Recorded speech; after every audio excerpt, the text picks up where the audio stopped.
We all know that too much salt is bad for us personally, but it's also bad for our cars.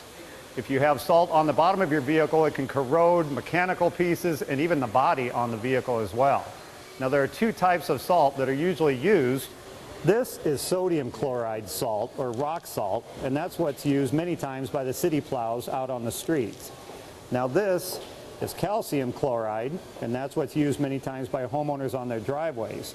Now, this usually works a little bit better than the rock salt, but it's also more expensive. In the wintertime, city plow trucks throw tons of salt out on the street to act as deicers, and sodium chloride is used the majority of the time. Sometimes the salt is mixed with the liquid and applied on the street before it snows.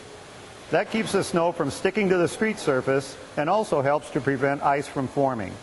But that salt solution will be thrown all over your car as you drive on the sloppy streets, and here's what can happen.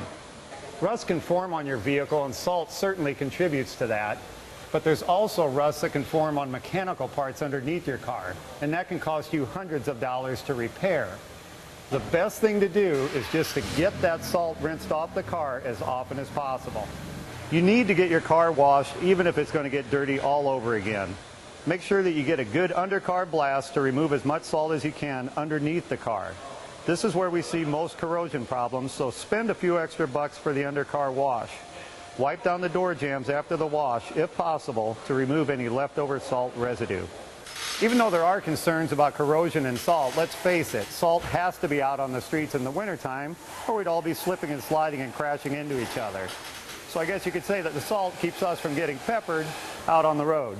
For Channel 6 News, I'm Jim Champion, the Auto Guy.